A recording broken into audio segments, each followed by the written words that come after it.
நீங்கள் பார்த்து கொண்டிருப்பது நாட்டுக்கோட்டை நகரத்தார் டிவி. தலைமை என்பது உயர்ந்த இடத்தை பிடிப்பதல்ல, அடைந்த இடத்தை உயர்த்துவதுதான் தலைமை. கண்ணதாசன் ரொம்ப அழகா கிருஷ்ண கவசத்தில் ஒரு பிரார்த்தனை வேண்டுதல் எப்படி செய்யணும் அப்படின்னு, ஒரு ஆண்மகனுடைய வேண்டுதலை எப்படி இருக்கிறதுன்னு ரொம்ப அழகா சொல்றார். பிள்ளைகள் வாழ்க்கை பிழையாகாமல், பிள்ளைகள் வாழ்க்கை பிழையாகாமல், மனையவள் வாழ்க்கை மாண்பு கெடாமல், இல்லை என்றொரு நாள் இல்லாமல், இன்னும் என்னும் ஆசை வராமல், தொல்லை என்பது துளியும் இல்லாமல், தொற்றும் நோய்கள் பற்றி விடாமல், படுக்கையில் விழுந்து பரிதவிக்காமல், சிந்தனை கெட்டு திறமையும் கெட்டு நிந்தனை பெற்று நீங்கி விடாமல், என்றும் 16 இளமை வழங்கு, இப்பணி தொடர அற்புதம் காட்டு, தளரா மேனியில் சக்தியை கூட்டு, தாய்போல் இருந்து சாதம் ஊட்டு, வாழ்ந்தால் இப்படி வாழ்வது நன்றென ஊரார்க்கு என்னை உதாரணம் காட்டுங்கிறார். ஒரு ஆண் பிறக்கும் போதே குடும்பத்திற்கு ஒருவித நிறைவு கிடைத்து விட்டதாக குடும்பம் நினைத்து மகிழ்கிறதே ஏன்? இதான் என்னுடைய முதல் கேள்வி. ஏன்னா இன்னைக்கு உள்ள வாழ்க்கை முறையும் நம்மளுடைய உணவு பழக்க வழக்கங்களும் லைஃப் ஸ்டைலும் ஃபுட் ஹேபிட்ஸும் எப்படி இருக்குன்னா, தெருவுக்கு தெரு இன்ஃபர்டிலிட்டி கிளினிக் வந்து இன்னைக்கு ஹையஸ்ட் அண்ட் பிக்கஸ்ட் பிஸ்னஸ் எதுன்னு கேட்டிங்கன்னா இன்ஃபர்டிலிட்டி கிளினிக் தான். 40 வருஷத்துக்கு 30-40 வருஷம் முன்னாடி யாரோ இருக்காங்கன்னா எங்கேயுமே இருக்காது, ஒரே ஒரு கமலா செல்வராஜ் தான் இருந்தாங்க. இன்னைக்கு அவங்க வந்து 1000 அவதாரம் எடுத்து ஒவ்வொரு ஊர்லேயும் கமலா செல்வராஜ் மாதிரி எத்தனையோ பேர் இன்ஃபர்டிலிட்டி கிளினிக். அதை எங்கே ஆரம்பிக்கிறாங்கன்னா பழனியில் ஆரம்பிக்கிறாங்க, இந்த மாதிரி இடத்துல. ஏன்னா அங்கே தான் நடந்து வர்றாங்க, சாமிக்கு வேண்டிக்கிறது வர்றாங்கன்னு. அந்த மாதிரி ஸ்தலங்கள்ல இன்ஃபர்டிலிட்டி கிளினிக் ரொம்ப பாப்புலரா இருக்கு. பெண்ணை வந்து யாராவது வேண்டி பெத்துக்கிறாங்களா? எனக்கு பொம்பளை பிள்ளை வேணும், நான் வந்து திருப்பதிக்கு முடியறிக்கிறேன், பழனிக்கு முடியறிக்கிறேன், அங்க பிரதட்சணம் பண்றேன் கபாலீஸ்வரர் கோயில்ல, இல்லைன்னா பாத யாத்திரை வர்றேன், காவடி எடுக்கிறேன்னு யாராவது மேபி எங்கேயாவது அங்கனும் இங்கனுமா ஒரு ஈவெண்ட் 2 ஈவெண்ட் இருக்கும். Exceptions cannot be examples. வைர நகைகளின் வியாபார சாம்ராஜ்யம் KNC diamonds. Carat and carat, Arimalam Muthu Kannan, Ranganayaki Kannan. ஆன்மீக ஆனந்தம் தரும் சிவம் திருநீர் அணிந்து சிந்தை குளிர்வீர். உங்கள் வாழ்வு சிறக்க சிவம் திருநீர் அணிவீர்.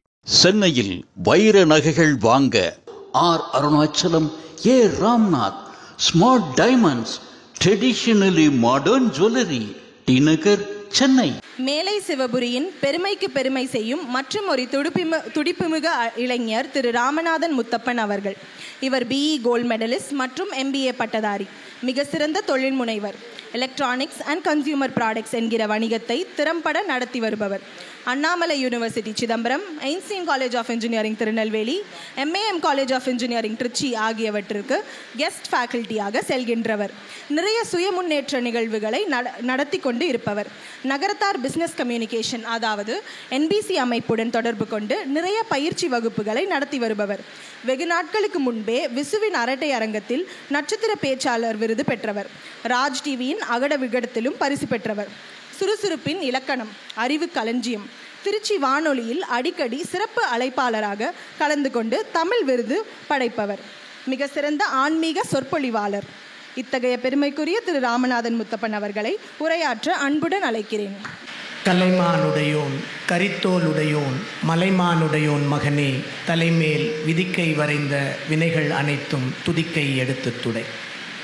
என்றன் உரை கேட்டே ஏற்றம் கான் நண்பனே, என்றன் உரை கேட்டே ஏற்றம் கான் நண்பனே, குன்றம் இருப்பவனை கும்பிடனி, உந்தன் கழனியிலே நெல்லும் கருத்தினிலே சொல்லும் பழனியிலே போய் பெறலாம் பார். சிந்துவெளி புகழ் காத்து சீர்காத்து திறம் காத்து தென்னாடு வந்த குலமே, திருவுடைய சோழனவன் செம்மான் புகார் நகரில் திருக்கோவில் கொண்ட குலமே, வந்த வழி மறவாது வாய்மை நெறி தவறாது வாழ்வாங்கு வாழும் குலமே, வாணிபமும் மத நெறியும் வளர்ந்தோங்கி நாள்தோறும் வளமாக நிற்கும் குலமே, எம் தமிழர் நாடெங்கும் இறைப்பணியே பெரிதென்று எந்நாளும் செய்த குலமே, என்னுடைய குலம் என்பேன் எல்லாமும் நீ அறிவாய் ஏற்றுக்கொள் தமிழர் நிலமே. காவிரியின் பெருமாட்டி கவின்மதுரை நகர்தன்னை கனல் சூழ வைத்த கதையும், காவிரியின் பெருமாட்டி கவின்மதுரை மகர்தன்னை கனல் சூழ வைத்த கதையும், கண்ணகி என்றால் இந்த மண்ணெல்லாம் அடிபணிய கற்போடு வாழ்ந்த நிலையும், நாவசையும் போதெல்லாம் நாடசையும்படி நின்ற நல் வளையாபதியின் கதையும், காவியங்கள் 5 நிலை 3 நிலை தலை தூக்கி காட்டுவது எங்கள் குலமே. கடுகளவுதான் சொன்னேன் மலையளவு புகழ் உண்டு காண்பாய் நீ தமிழர் நிலமே, கடலோடி மலை நாடும் பிற நாடும் சென்றார்கள் கப்பல் வராத போதே, காற்றினிலே பாய்போட்டு கடவுளையே துணை வைத்து களங்களெல்லாம் சென்ற போதே, நடமாடும் சிவமாக திருநீரும் சந்தனமும் நதி போல பூசும் உடலே, நமச்சிவாயம் என்று நாள்தோறும் சொல்லும் அவர் நயமான சிவந்த இதழே, தடம் பார்த்து நடக்கின்ற தனிப்பண்பு மாறாத தகைமிக்க தெங்க குலமே, தந்தகரம் அவராக பெற்றவளும் நீதானே, சாட்சி சொல் தமிழர் நிலமே. 6000 பேர்கள் கற்கின்ற கழகத்தை அண்ணாமலை நாட்டினான், அவனோடு போட்டியிட அத்தனையும் தான் தந்து அழகப்பன் முடிசூட்டினான். 1000 தடவை செட்டி மகன் நான் என்று உலகெங்கும் மார்தட்டினான், உலகாளும் விஞ்ஞானம் மருத்துவமும் கண்டவர்கள் உண்டென்று பேர் காட்டினான்.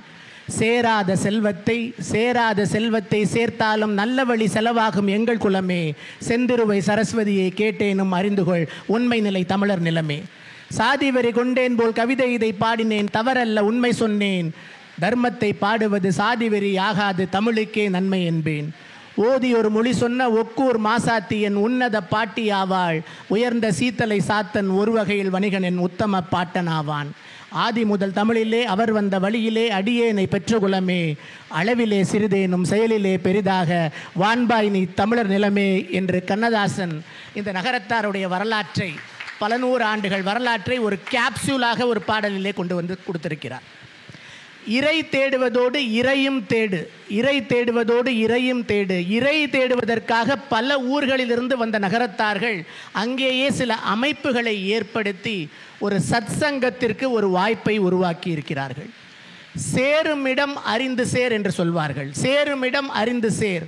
கோயில் குளத்தில் விழும் மழை தீர்த்தம், கோயில் குளத்தில் விழும் மழை தீர்த்தம், சாலை ஓரத்தில் விழும் மழை அசுத்தம் அப்படின்னு பாவிஜய் ஒரு கவிதையில் சொன்னார்.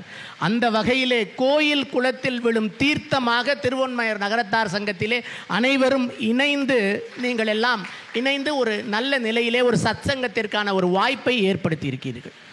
பொதுவாக கெட்டும் பட்டணம் சேர்ன்னு சொல்லுவாங்க. ஆனால் நீங்கள் எல்லாம் கொடுத்து வைத்தவர்கள், பாடல் பெற்ற ஸ்தலத்திலே சேர்ந்திருக்கிறீர்கள். பெயரிலேயே திரு அமைந்த இடத்தில் சேரக்கூடிய வாய்ப்பு உங்களுக்கு வந்திருக்கிறது. எல்லாரும் திருவை தேடித்தானே வந்திருக்கோம், செல்வத்தை தேடித்தானே இந்த பிழைக்கிறதுக்கு ஒவ்வொரு ஊருக்கு வந்திருக்கோம். திருவை தேடி வந்த உங்களுக்கெல்லாம் திருவான்மியூரே அமைந்திருப்பது ஒரு மிகச்சிறந்த நீங்கள் வாங்கி வந்த வரம் ஆகும். விரையார் கொன்றையினாய் விடமுண்ட மிடற்றினனே, உரையார் பல்புகளா உமை நங்கையோர் பங்குடையாய், திரையார் தென்கடல் சூழ் திருவான்மியூர் உரையும் அறையா உன்னையல்லால் அடையாதென்பன் ஆதரவே அப்படின்னு ஞான சம்பந்தரால் பாடல் பெற்ற ஸ்தலம் இந்த திருவான்மியூர். அப்போ இந்த இப்படி ஒரு பாடல் பெற்ற ஸ்தலத்தில் வசிக்கிறதுக்கெல்லாம் உங்களுக்கு ஒரு மிகப்பெரிய ஒரு புண்ணியம். அந்த மாதிரியான ஒரு சங்கத்தில் இந்த 37வது ஆண்டு விழாவிலே உரையாற்றக்கூடிய வாய்ப்பு கிடைத்தமைக்காக நான் மிகவும் மகிழ்கிறேன். இன்று விழா தலைவர் அவர்கள், மூத்த வழக்கறிஞர் ஏஆர்எல் சுந்தரேசன் அவர்கள், I have come not to preside but to participate அப்படின்னு சொல்லியிருக்காங்க. அதாவது இதுதான் ஹம்பிள்னஸ், அடக்கத்தின் உச்சம் என்று சொல்வார்களே. தலைமை ஏற்று வந்திருக்கக்கூடிய I have not come to preside, I have come to participate அப்படின்னு சொல்கிறாங்க. தலைமை என்பது உயர்ந்த இடத்தை பிடிப்பதல்ல, அடைந்த இடத்தை உயர்த்துவது தான் தலைமை. அந்த அவர்கள் எந்த இடத்தை அடைந்தாலும் அந்த இடத்தை, அந்த நிலையை உயர்த்தக்கூடிய மாபெரும் பண்பு பெற்ற அப்படிப்பட்ட மனிதர் என்ற தலைவராக இருக்கக்கூடிய இந்த விழாவிலே கலந்து கொள்வதில் எனக்கு மிகவும் மகிழ்ச்சி. அண்ணன் ஜெயங்கொண்டான் அவர்கள் மேலைச்சூரியை சேர்ந்தவர்கள். அவங்க தான் என்னை அழைச்சாங்க. எங்கள் எதிர்த்த வீட்டுக்காரர், என் எதிர் வீட்டுக்காரர், எதிர்த்த வீட்டுக்காரர் என்றுமே எதிர்க்காத வீட்டுக்காரர். பொதுவாக எதிர் வீட்டுக்காரங்கள்னாலே ஏதாவது ஒரு சின்ன கசமுசா இருக்கும். எதிர்த்த வீட்டுக்காரர் ஆனால் என்றுமே எதிர்க்காத வீட்டுக்காரர் அண்ணன் சோனா பழனியப்பன் அவர்கள் எங்கள் வீதியிலே வசிக்கக்கூடியவர். அதாவது கிளாஸ்மேட்டு, ஹாஸ்டல் மேட்லாம் சொல்லுவாங்க, நாங்கள்லாம் ஸ்ட்ரீட் மேட்ஸ். ஆனால் எல்லாருமே ஸ்ட்ரீட் ஸ்மார்ட், அதில் எந்த விதமான மாற்றமும் கிடையாது. அண்ணன் நாகப்பண்ணனும் இந்த சங்கத்தில் இருக்காங்க, சீனியனுடைய மகன். மேலைச்சோரியில் இப்படி நிறைய பேர் இங்கே இருப்பது குறித்து எனக்கு மிகவும் மகிழ்ச்சி. பொடுசு வீட்டில் தோன்றி கலையுலகில் விஸ்வரூபம் எடுத்து நிற்பவர் அண்ணன் ஜெயங்கொண்டான். அவங்க வீட்டுக்கு பட்ட பேர் ஊரில் பொடுசு வீடுன்னு பேர். பொதுவாக பொடுசுன்னா ஒரு சிறிய உருவத்தில் இருக்கிறதுக்கு தான் பொடுசு அப்படின்னு சொல்லுவாங்க. ஆனால் கலையுலகத்தில் விஸ்வரூபம் எடுத்தவர் ஜெயங்கொண்டான் அவர்கள் பொடுசு வீட்டில் பிறந்து. அந்த வகையிலே எனக்கு மிகவும் மகிழ்ச்சி. இப்பொழுது என்னுடைய உரைக்குள் செல்லலாம் என்று நினைக்கிறேன். பொதுவாக மனித வாழ்க்கையின் குறிக்கோள் என்ன? இன்றைக்கி ஆண் பிள்ளைகளுக்கான சவால்கள் என்ன அப்படின்னு பேச சொல்லியிருக்காங்க. அதான் விஷயம். பொதுவாக மனித வாழ்க்கையின் குறிக்கோள் என்ன, ஒரு ஆணின் குறிக்கோள் என்ன, இதை புரிஞ்சுக்கிட்டா நம்ம குறிக்கோளை அடைவதற்கான பயணத்தில் ஏற்படக்கூடிய இடர்கள் தான் நமக்கு முன்னே இருக்கக்கூடிய சவால்கள். பொதுவாக பெண் மகளாக இருக்கிறா, தங்கையாக இருக்கா, அக்காவாக இருக்கா, மனைவியாக இருக்கா, தாயாக இருக்கா, இப்படி எல்லாமாக இருக்கிறாள் பெண் என்று சொல்வோம். அப்போ ஆண் மட்டும் அப்படி இல்லையா அப்படின்னு ஒரு கேள்வி வருது. ஆணும் மகனாக இருக்கிறான், அண்ணனாக இருக்கிறான், தம்பியாக இருக்கிறான், கணவனாக இருக்கிறான், தந்தையாக இருக்கிறான். இப்படி பல விதமான ரோல் ஆணும் தான் இருக்குது. அப்போ இது ஒரு பட்டிமன்றம் இல்லை. நிச்சயமாக கலைமதி அவர்களுக்கு இப்போவே சொல்லிடுறேன், இது பட்டிமன்றமும் இல்லை, வழக்காடு மன்றமும் இல்லை. ஏன்னா அவங்க மதி பேர்லேயே இருக்குது, நம்ம மோதக்கூடாது, முதல்ல ஒரு அண்டர்ஸ்டாண்டிங் வந்துடும். அதனால் கலை தேயக்கூடியது, வளரக்கூடியது, மதி வளர்ந்து கொண்டே இருக்கக்கூடியது. அதனால் நிறைமதி பெற்ற கலைமதிக்கு பின்னாடி அதனால தான் ஆனந்தம் இணைந்து கலைமதி ஆனந்தா வந்திருக்காங்க. மதி நிறைந்தால் ஆனந்தம் வரும் என்பது அவர்களுடைய பெயரிலேயே அமைந்திருக்கக்கூடிய ஒரு வாய்ப்பு என்று சொல்லி, இது பட்டிமன்றமும் இல்லை, வழக்காடு மன்றமும் இல்லை, கருத்தரங்கு தான். அதனால் கருதுகோளில், என்னுடைய கருத்துக்களில், புரிதலில் ஏதாவது தவறு இருந்தால் ஒரு டிஸ்க்ளைமர், தயவு செய்து பொறுத்தல்க. தள்ளுவதும் கொள்ளுவதும் அவரவர் தனியுரிமை. தள்ளுவதும் கொள்ளுவதும் அவரவர் தனியுரிமை. குணம் நாடி குற்றமும் நாடி அவற்றுள் மிகை நாடி மிக்க கொள்ளல்னு. ஏதாவது நல்லது இருந்தால் அதை எடுத்துக்கோங்க. ஒரு ப்ளஸ் மைனஸ் கூட்டி கழித்து கணக்கு போட்டு பாருங்கள். ஏதாவது நல்லது இருந்தால் அதை மட்டும் எடுத்துக்கிட்டு போங்க. கெட்டது இருந்துச்சுன்னா இங்கே கடற்கரையில் கரைச்சிட்டு போயிருங்க. அதனால் ஒரு ஆண் பிள்ளையின் சவால்கள் ஒவ்வொரு காலகட்டத்திலேயும் என்ன, எவை எவை விஸ்வரூபம் எடுத்து நிற்கின்றன அப்படின்னு ஒரு கேள்வி. மாணவனாக, பள்ளி மாணவனாக, கல்லூரி மாணவனாக, பணியிடத்திலே, தொழிலிடத்திலே, தனக்கான குடும்பத்தில் கணவனாக, அதுக்கு முன்னாடி கல்யாணம் நடக்கிறதே பெரிய சவாலாக இருக்குது, அதை பற்றி பேசுவோம். பிள்ளைகளுக்கு தகப்பனாக, சமூகத்தில் ஒரு அங்கமாக, சமூகத்தில் அங்கமாக ஆணுக்கு நிறைய சவால்கள் இருக்கிறது. இப்படி பல நிலையில் பல எதிர்பார்ப்புகள், அதனால் பல சவால்கள். எப்போவுமே எதிர்பார்ப்பு இருக்கிறப்ப தான் சேலஞ்சஸ் வரும். when there is expectations, there is disappointments or challenges before you.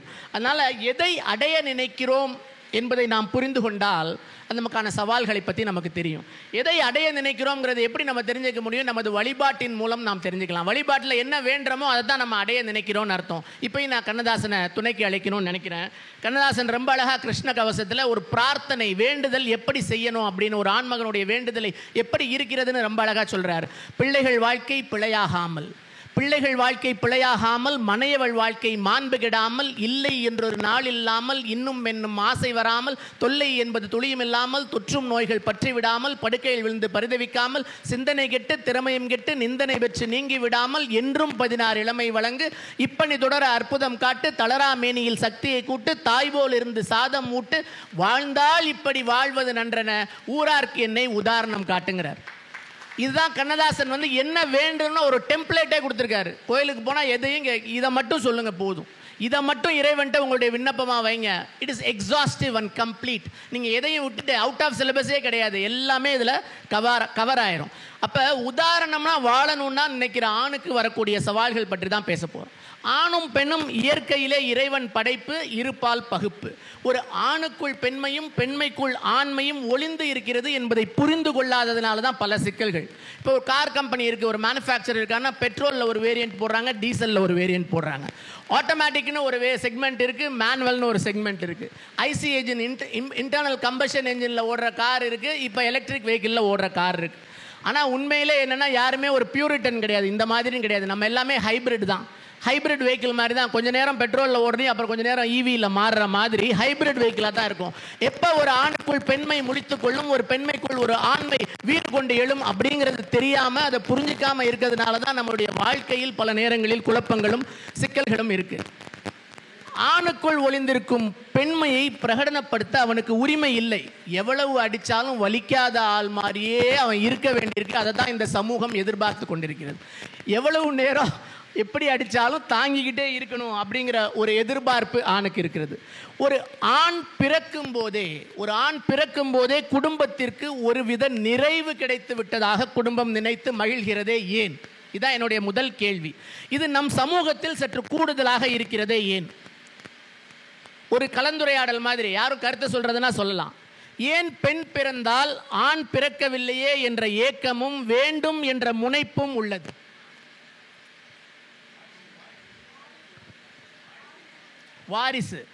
வாரிசு இப்போ வந்த படம், விஜய் நடித்த படம் வாரிசு. வேற யாராவது ஏதாவது கருத்துக்கள்?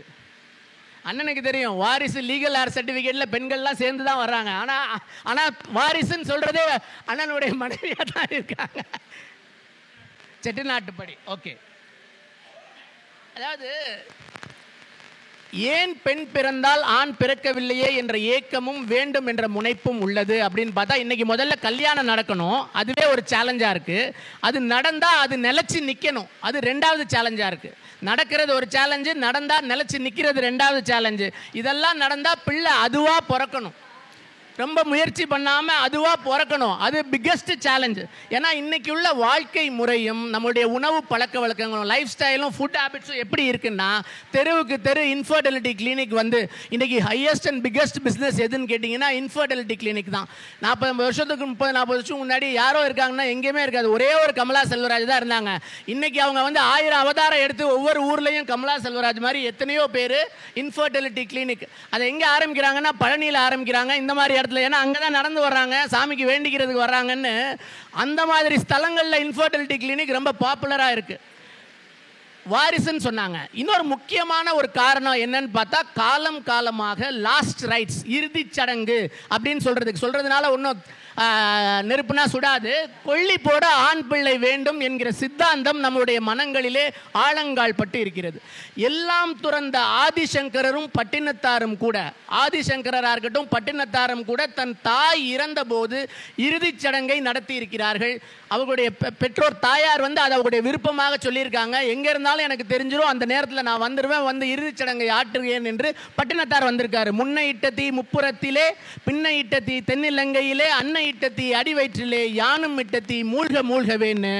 ஆக இறுதிச் சடங்காற்ற ஆண் தேவை என்ற சிந்தனை நமது மனங்களிலே நினைத்துள்ளது. பெற்றோர்கள் வயதான காலத்தில் தமது அடிப்படை கடமையை ஆற்ற முடியாத சூழல் ஒரு ஆணுக்கு வந்துவிடக்கூடாது என்ற மன அழுத்தம் தொடர்ந்து அவனுக்கு இருந்துக்கிட்டே இருக்கு. அதாவது பெற்றவங்களும் பிள்ளைங்களும் ஒன்றா இருந்த காலத்தில் அது இயல்பான விஷயம், அது ஒரு சவாலே கிடையாது. ஆனால் இன்னைக்கு வேலை காரணமாக பல்லாயிரம் மைல்களுக்கு அப்பால் அமெரிக்காவிலும் ஆஸ்திரேலியாவிலையும் இங்கிலாந்துலையும் ஆண் பிள்ளைகள் இருக்கும்போது ஊரில் இருந்து அகால நேரத்தில் வரக்கூடிய ஒவ்வொரு தொலைபேசி அழைப்பும் செல்போனில் அடிக்கிற மணியும் என்னமோ ஏதோ அப்படின்ற ஒரு பதைப்பதை இந்த ஆணுக்கு எந்த நேரமும் கொடுத்து கொண்டே இருக்கிறது. ஆண் தொடர்ச்சியாக தன்னுடைய கடமையை ஆற்ற முடியாமல் போய்விடுமோ அப்படிங்கிற ஒரு மன அழுத்தத்திலேயே தொடர்ந்து இருந்து கொண்டிருக்கிறார்.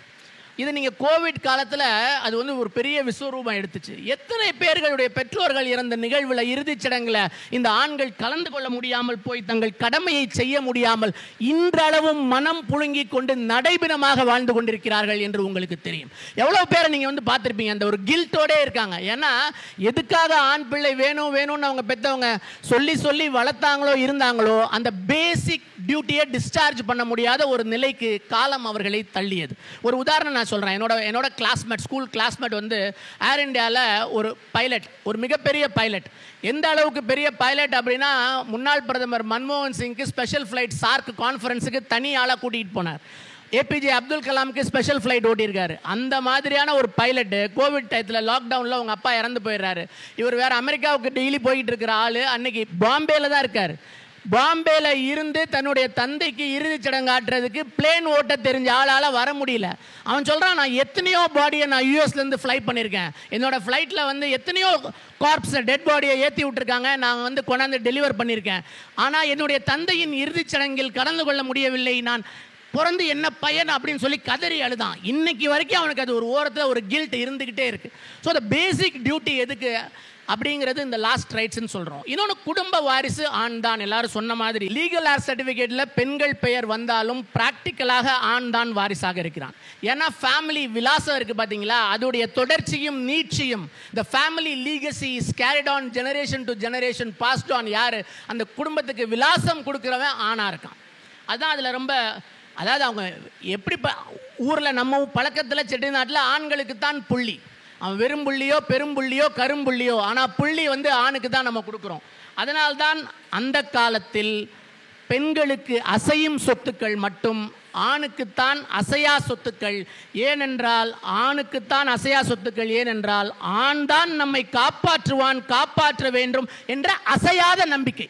அந்த அசையாத நம்பிக்கையினால தான் அந்த அசையாத சொத்துக்களை ஆணுக்கு கொடுத்துட்டு சீர் செனத்தி மட்டும் பெண்ணுக்கு செஞ்சுருக்காங்க. அப்போ பெற்றவர்களை பார்த்து கொள்ள வேண்டிய பொறுப்பு, கடமை ஆணுக்குத்தான். பெற்றவர்களும் அதைத்தான் விரும்புகிறாங்க, பெற்றவர்களும் அதைத்தான் விரும்புகிறார்கள். வாரிசாக ஃபேமிலி லீகசியை கடத்த வேண்டியவனாக, பாசிங் ஆன் த பெஸ்ட் ஜீன்ஸும்பாங்க. அதாவது வந்து பர்த் எதுக்கு அப்படின்னா, நம்முடைய நீட்சி வந்து நம்முடைய மரபணுக்கள் மூலமாக நம்முடைய பெஸ்ட் ஜீன்ஸை அடுத்தடுத்த தலைமுறைக்கு கொடுக்க வேண்டும் என்பதுதான் மக்கட்பேரின் மிகப்பெரிய ஒரு தாத்பரியம்.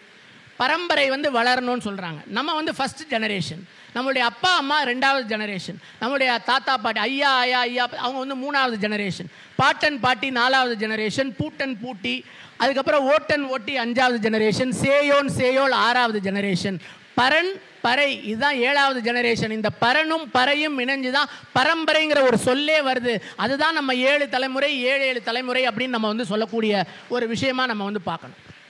சரி, இப்போ அடுத்ததாக இதுக்கு வருவோம். ஒரு மாமியார் ஏன் தன் மருமகள்களில் ஆண் பிள்ளை பெற்ற மருமகளை கொண்டாடுகிறாள்? என்னங்க இது, மாமியார் மருமகளை கொண்டாடுறாங்களா எந்த ஊரில் அப்படின்னு ஒரு ஆச்சரியமாக ரொம்ப பேர் சிரிக்கிறாங்க. இல்லை அப்படி வேணாம், அப்படி வச்சுக்குவோம் சார், அட்லீஸ்ட் குறைச்சி திட்டுறாங்க அப்படி வச்சுக்குவோமா? கொண்டாடணும் இல்லைன்னா குறைச்சி திட்டணும். ஏன்னா அவள் தான் குடும்பத்துக்கு ஆண் வாரிசை கொண்டாந்துருக்கான்னு ஒரு ஸ்லைட்டாக ஒரு ப்ரிஃபரன்ஷியல் ட்ரீட்மெண்ட் இருக்கா இல்லையா? ஏன்னா பேர் வச்சுக்கிட்டவங்கன்னு சொல்கிறாங்க இல்லையா, பேர் வச்சவங்கன்னு அதுக்கு ஒரு தோடு போடுவாங்க, மோதிரம் போடுவாங்க, ஏதோ ஒரு நகையெல்லாம் செஞ்சு போடுறாங்க. இது நம்மளுடைய பழக்கத்தில் இருக்குது. வளர வளர தாயும் சுற்றமும் இந்த ஆண் பிள்ளையை வளர்த்தெடுக்கிற முறையிலேயே சின்ன சின்ன வித்தியாசங்கள், there are subtle differences in upbringing the boy child than the girl child. Do you agree with me or not? ஏதாவது வித்தியாசம் இருக்கா? அம்மா ஆட்டுறாங்க, பொண்ணு சொல்லணும். Bringing up the boy childக்கும் girl childக்கும் subtle differences in the family இருக்கா? You can voice out. இல்லை இருக்கா? இல்லை. நீங்கள் இப்படி ஆட்டுறது எதுக்கு ஆட்டுறீங்கன்னு தெரியல. அம்மாவும் ஆட்டுறாங்க, நீங்களும் ஆட்டுறீங்க. It doesn't concur. Anyway, we will leave it. We will lead to the judgment of the Solicitor General later. அதாவது இந்த மாதிரியான விஷயங்கள் தான் ஆண் தன்னை உயர்வாக கருதுவதற்கு அடிப்படையாகுது. வளர்ப்பு முறையிலேயே ஆணுக்கு எக்ஸ்ட்ராவாக ஒரு முருகை தோசை போட்டு கொடுக்குறதா இருக்கட்டும், முதல்ல தோசை போட்டு கொடுக்குறதா இருக்கட்டும், இல்லை ஏதாவது சூடாக கொடுக்குறதா இருக்கட்டும், இல்லை ஜூஸ் போட்டு ஏதோ ஒரு வடிவத்தில், இல்லை அங்கே இல்லை, there may be in few other families exceptions. நான் சும்மா சொல்கிறேன், பொதுவாக வந்து சம் கைண்ட் ஆஃப் ஒரு, இல்லைன்னா அப்பத்தாக்கள் செல்லம் கொஞ்சுவாங்க, பேர் அப்பத்தாக்கள் செல்லம் கொஞ்சுவாங்க, யாரோ ஒருத்தங்க அந்த மாதிரி செல்லம் கொஞ்சுவாங்க. நம்முடைய தாலாட்டுக்கள்லேயே அதுக்கான அடிப்படை இருக்குது. ஆறாரோ ஆறிரோ ஆறடிச்சு நீ எழுதாய், அடிச்சார சொல்லி எழு, அத்தை அடித்தாரோ அரளிப்பூ செண்டாலே, மாமன் அடித்தானோ மல்லிகைப்பூ செண்டாலே. அங்கேயே பையனையும் பொண்ணையும், மாமன் ஆணாவும் இருக்கிறான், தாய் வழி சொந்தமாக இருக்கான், அதில் ஒரு டிஃப்ரென்ஸ் இருக்குது. அதெல்லாம் விட்டுருங்க. யாரும் அடிக்கவில்லை, ஐவிரலும் தீண்டவில்லை, தானாய் அழுகின்றால் தம்பி துணை வேண்டும் என்று. எதுக்காக தங்கச்சி துணை வேணும்னு அழக்கூடாதா? ஏன் தம்பி துணை வேணும்னு அழுகிறாங்க? ஏன்னா அவங்க தான் மவுத் பீஸ். இவங்களுக்கு என்ன வேணுமோ அதை அந்த பிள்ளைய மேலே ஏற்றி அவங்க பாடுறாங்க. அது பையனாக இருந்தாலும் சரி, பொண்ணாக இருந்தாலும் சரி, தானாய் அழுகின்றான்னு வேணாலும் வச்சுக்கோங்க, அழுகின்றாள்னு வேணாலும் வச்சுக்கோங்க, தம்பி துணை வேண்டும் என்று. அப்போ தம்பி வேணும், ஒன்று இருந்தாலும் இன்னொரு தம்பி வேணும், இன்னொரு பையன் வேணும்னு நினைக்கிறாங்க. ஒரு பையன் இல்லாட்டி இன்னொரு பையன் காப்பாற்றுவாங்கிற ஒரு லா ஆஃப் ஆவரேஜாக இருக்கலாம், இல்லை பையன் வேணுங்கிற அந்த நெசசிட்டியை எஸ்டாப்ளிஷ் பண்ணுறதா இருக்கலாம். அப்போ இதெல்லாம் கேட்டு கருவிலேயே இந்த மாதிரி சின்ன குழந்தைகள்லேயே வளரக்கூடிய ஆண் மகன் தன்னை சுப்பீரியராக நினச்சிக்கிறதுல அவன் சைடில் எந்த மிஸ்டேக்குமே இல்லை. இது இயற்கையாக நியாயம் தானே. என்ன காதில் வந்து விழுகுதோ, சுற்றி இருக்கிற சூழலில் என்ன எப்படிலாம் ட்ரீட் பண்ணுறாங்களோ அதை பொறுத்து அவன் தன்னை பெருமிதம் கொள்ள ஒரு ஆணாக நினைக்கிறான். இப்போ நம்மளுடைய ப்ராவர்ப்ஸ் சொலவடைகள் எல்லாமே அப்படி தான் இருக்குது. ஆசைக்கு ஆண், ஆஸ்திக்கு பெண். ஜான் பிள்ளை ஆனாலும் ஆண் பிள்ளை. அது என்ன ஜான் பிள்ளை ஆனாலும் ஆண் பிள்ளை? அது ஜானோட பிள்ளையா, யாரோட பிள்ளை? கணவனே கண் கண்ட தெய்வம், கல்லானாலும் கணவன், புல்லானாலும் புருஷன், மணாளனே மங்கையின் பாக்கியம், எல்லாம் சினிமா பட பேர் மாதிரியே எடுத்து யார வச்சுருக்காங்க. மணாளனே மங்கையின் பாக். இதில் எல்லாத்துலேயுமே ஆணை உயர்த்தக்கூடிய சொலவடைகளாக பயன்படுத்த இதையெல்லாம் பால்ய காலத்திலிருந்து கேட்டு வளர்ற ஆண் தன்னை பெருமிதத்துக்குரியவனாக அவன் நினைத்து கொள்வது இயல்பான ஒரு குணமாயிருது. Naturally he thinks that he superior to others. பெண்ணை வந்து யாராவது வேண்டி பெற்றுக்கிறாங்களா? எனக்கு பொம்பளை பிள்ளை வேணும், நான் வந்து திருப்பதிக்கு முடியறிக்கிறேன், பழனிக்கு முடியறிக்கிறேன், அங்கே பிரதட்சணம் பண்ணுறேன் கபாலீஸ்வரர் கோயிலில், இல்லை நான் பாத யாத்திரை வர்றேன், காவடி எடுக்கிறேன்னு யாராவது மேபி எங்கேயாவது அங்கனும் இங்கனுமா ஒரு ஈவெண்ட் 2 ஈவெண்ட் இருக்கும். Exceptions cannot be examples. யாராவது 1-2 பேர் பொம்பளை பிள்ளை வேணும்னு வேண்டுதலை பண்ணி வந்திருக்கலாம். அப்போ என்ன சொல்கிறாங்க பையனை, இதை நான் எந்த விதத்துலையும் குறைச்சி சொல்லவே இல்லை. பெண்களை நீங்கள் நல்லா புரிஞ்சுக்கணும். ஒரு ஆண் ஏன் தன்னை சுப்பீரியராக நினைக்கிறாங்கிறதுக்கான ஃபவுண்டிங் ரீசன்ஸை எஸ்டாப்ளிஷ் பண்ணுறதுக்காக தான் நான் இதை சொல்கிறேன். I will come to that. அதாவது ஆண் வந்து ஒரு பிள்ளை, ஆம்பளை பிள்ளை பிறந்தப்பே தவமிருந்து பெற்ற பையன், தவமிருந்து பெற்ற பேரன் அப்படின்னு எல்லாரும் சொல்கிறாங்க. என்னென்னமோ பூஜையெல்லாம் பண்ணி, அப்போ இயல்பாகவே தன்னுடைய birth is more wanted and important இந்த ஃபேமிலி அப்படிங்கிற உணர்வு வளரும் காலத்திலேயே அந்த பையனுக்கு வந்துடுது. இதெல்லாம் தான் அவனுக்கு பின்னாடி வந்து பல சேலஞ்சஸை உண்டு பண்ணுது மன வாழ்க்கையில், வேறு பல பேரை சந்திக்கக்கூடிய சூழ்நிலையில். பிள்ளை கூட்டுறோம், சரி பிள்ளை இல்லைன்னா பிள்ளை கூட்டுறமே, ஏன் பொம்பளை பிள்ளையை கூட்டக்கூடாது? பிள்ளை தானே வேணும் உங்களுக்கு, you want an offspring, அவ்வளோதானே. வளர்க்குறதுக்கு ஒரு பிள்ளை வேணும், நமக்கு ஆதரவுக்கு ஒரு பிள்ளை வேணும்னா ஏன் பொம்பளை பிள்ளையை கூட்டக்கூடாது? எத்தனை பேர் பொம்பளை பிள்ளையை கூட்டியிருக்காங்க? Hardly you find anybody. ஆம்பளை பிள்ளையை தான் கூட்டுறாங்க. கூட்டவே இல்லைனாலும் எழுதி வைக்கணும் அப்படின்னு ஒரு டாக்குமெண்ட்லையாவது அளவுக்குள்ளேயே வந்து பெரியப்பா பையனை சித்தப்பா பையனை விட மாட்டோம் நாங்கள், வேணா பிள்ளையை எழுதி வைக்கிறோங்கிறாங்க. ஸோ அந்த அசட்டுடைய கண்டினியூட்டிக்காகவும் ஃபேமிலி வாரிசு அந்த லீகசிக்காகவும் பிள்ளை. அப்போ இந்த மாதிரியான சூழ்நிலைகளில் ஆண் பிள்ளை பிறந்துருச்சுன்னா that is the purpose of motherhood being ரியலைஸ்டுன்னு ஒரு பெண் நினைக்கிறாள். அதுக்கப்புறம் பார்த்தீங்கன்னா பெரும்பாலும் வந்து பெண் பிறந்துக்கிட்டே இருக்கிற வரைக்கும் ஆண் பிறக்கணுங்கிற அந்த ஒரு உணர்வு இருந்துக்கிட்டே இருக்குது. ஆண் அவங்களுக்கு பிறந்துருச்சுன்னு சொன்னால் the purpose of motherhood is realised, that is enough அப்படிங்கிற ஒரு எண்ணம் தான் ஏற்படுது. எங்கள் அம்மாவுக்கு 3 பொண்ணு, நான் 4ஆவதாக பையன் பிறந்தேன். எங்கள் அப்பா மலேசியாவில் இருந்தாங்க. எங்கள் அம்மா வந்து சொல்லியிருக்காங்க, இந்தியாவிலே வந்து 3 பிள்ளைங்களும் பொம்பளை பிள்ளையாக போச்சு, நான் இந்த தடவை வந்து இந்தியாவில் இருக்க மாட்டேன்னு. எங்கள் அம்மா மலேசியாவில் போய் நான் கன்சீவ் ஆனதே மலேசியாவில், இங்கே இருந்தால் தான் ஆம்பளை பிள்ளை பிறக்கும்னு சொல்லி தவம் இருந்து பெற்ற பையன் அப்படின்னு வந்து தாமரை இதில் திரி எடுத்து விளக்கு போட்டு பௌர்ணமி பூஜை பிறந்ததெல்லாம் சொல்லி ஒரு கதையெல்லாம் சொல்லுவாங்க. அந்த மாதிரி அதுக்காக சொல்ல வரல, இல்லை அந்த மாதிரியான தாட் ப்ராசஸ் எல்லாம் நம்மளுடைய விமனுக்கு இருக்கு to certain extent. Maybe it is fading. இப்போ கொஞ்சம் கொஞ்சம் ஃபேட் ஆகுது, இருந்தாலும் அதெல்லாம் இருக்க தான் செய்யுது. ஸோ தே ஸ்டார்ட் செலிப்ரேட்டிங் த மேல் சைல்டு. ஒரு பொருள், நல்லா கவனமாக கேட்டீங்க, தான் கீ பாயிண்ட். ஒரு பொருள் பெருமிதத்திற்குரியதாக மாறும்போது அது பெஸ்ட்டாக பர்ஃபார்ம் பண்ண வேண்டிய எதிர்பார்ப்பு வந்து விடுகிறது. எதை நீங்கள் பொசஸ் பண்ணுறதை வந்து பெருமையாக நினைக்கிறீங்களோ அதோடைய பெர்ஃபார்மன்ஸ் உங்களுக்கு பெஸ்ட்டாக டெலிவர் பண்ணணும்னு நினைப்பீங்க. ஆமாம், ரைட் ஆர் ராங்? ஒரு BMW காரும் பென்ஸ் காரும் வாங்குறோமே, எதுக்கு வாங்குறோம்? அது நமக்கு பெருமைன்னு நினைக்கிறோம். நடு ரோட்டில் ஒரு 5 கிலோமீட்டரில் போய் நின்று போச்சுன்னா அதை காரி துப்பமாக மாட்டோமா? You want it to perform the best. அது ஃபெயிலே ஆகக்கூடாதுன்னு நினைக்கிறோம். என்னப்பா BMW போய் இந்த மாதிரி ஆயிடுச்சு, அது அம்பாசிடர் ஏதோ ஒரு மற்ற இந்த ஒரு மாருதி 800 இருந்தால் பரவாயில்ல, BMWவில் எப்படிப்பா ஃபெயிலியர் வரும் அப்படிங்க. So vehicle can fail, but நம்மளால் அதை அக்செப்ட் பண்ணிக்க முடியல. ஏன்னா அது நம்மளுடைய பெருமிதத்திற்குரிய ஒரு பொசஷனாக இருக்கிறதுனால.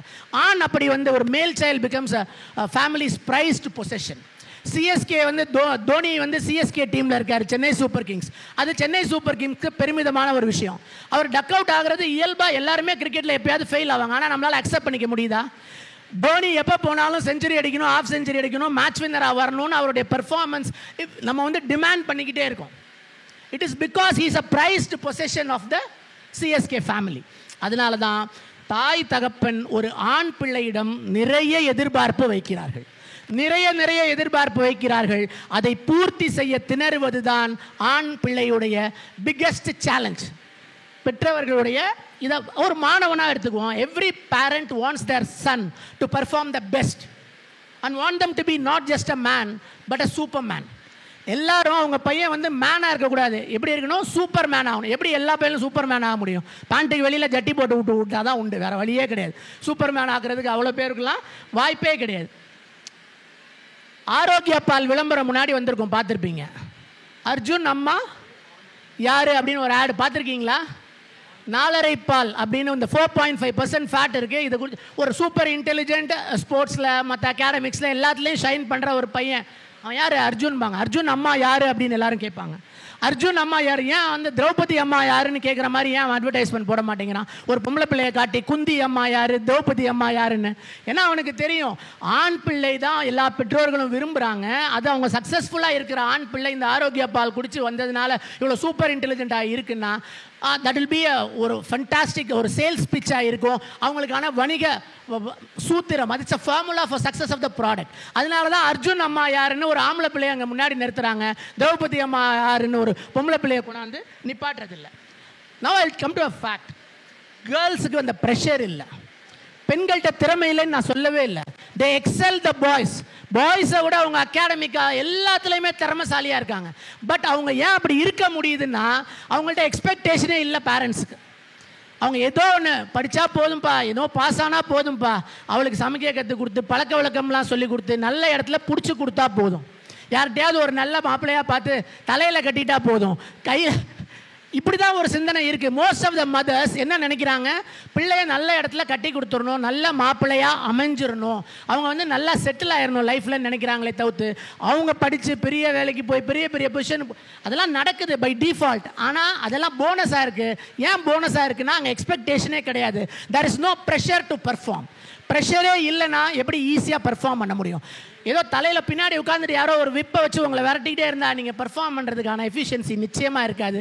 எதிர்பார்ப்புகள் குறைவாக இருக்கும்போது அங்கே வந்து பர்ஃபார்மன்ஸ் வந்து ரொம்ப ஜாஸ்தியாக இருக்குது.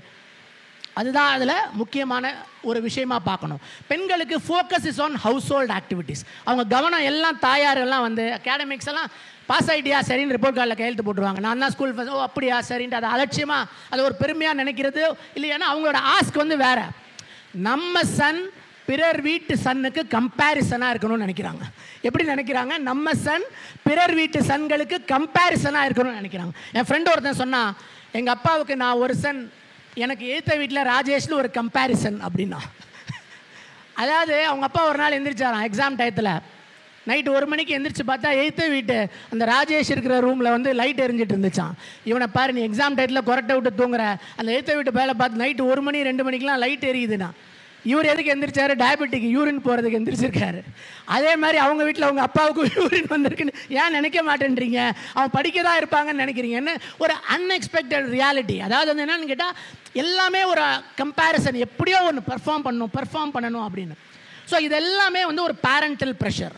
நீட்டில் வந்து பையன் டாக்டர் ஆயிடணும், ஐஐடியில் வந்து ஐஐடி ஸ்காலர் ஆயிடணும், யூஎஸ் போகணும், டாலரில் சம்பாரித்து சொந்தக்காரங்க முன்னாடி என் பையன் எப்படி இருக்கான், அமெரிக்காவில் 4 கோடிக்கு வீடு வாங்கியிருக்கான், இங்கே சென்னையில் வந்து அப்பா சாமியில் 8 கோடிக்கு ஃப்ளாட் வாங்கியிருக்கான், 3 கோடிக்கு வாங்கியிருக்கான்னு அவங்க அம்மாக்கள் ஊரிலே தன்னுடைய சுற்றத்திற்கு முன்னால் பெருமை பேச வேண்டும் என்பதற்காக தொடர்ச்சியாக ஆணுக்கு நெருக்கடி கொடுத்து கொண்டே இருக்கிறார்கள்.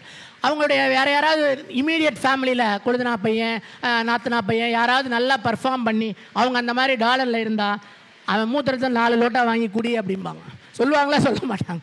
Sorry for being but ugly, but this is how it happens. அதுதான் ரொம்ப முக்கியமான விஷயம்.